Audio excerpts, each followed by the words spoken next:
माझं नाव आहे हर्षिका अमल गोहिल. माझ्या भाषणाचे नाव आहे दलितांचे कळवळे डॉक्टर बाबासाहेब आंबेडकर. डॉक्टर बाबासाहेब आंबेडकर हे थोर सूर्यफूल हातात ठेवणाऱ्या फक्त हजारो वर्षानंतर लाभला.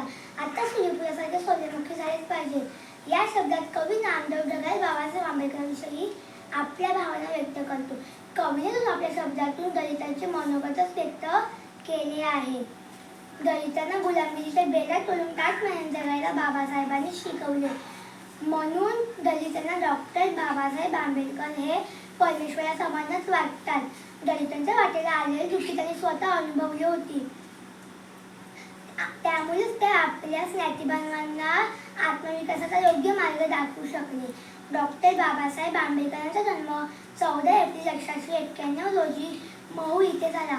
रत्नागिरी जिल्ह्यातील मंडणगड जवळील आंबवडे हे त्यांचे मूळ गाव.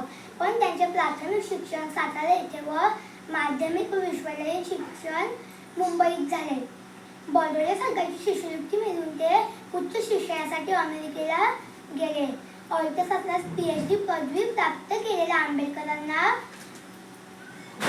नोकरीत कनिष्ठ जातीमुळे अनेकदा अपमान सहन करावा लागला. तेव्हाच त्यांनी आपल्या कार्याची दिशा निश्चित केली.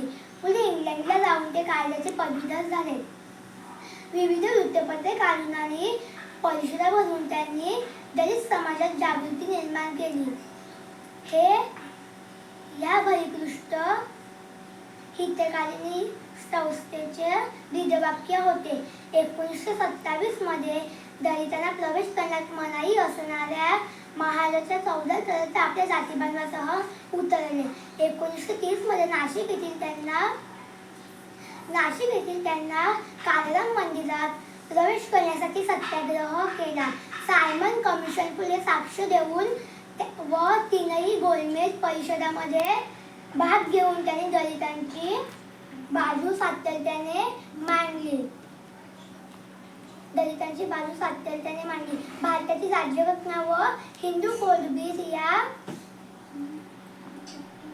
कोड या आंबेडकरांना ही दोन महान कार्ये होते. या आपल्या थोर नेत्याविषयी बोलताना कवी म्हणतो, तू फुकलेस जणशी नघात ज्ञानाचा बलाकार, तू तोडलास तुळजामाच्या पायातल्या बेड्या. जय हिंद, जय महाराष्ट्र.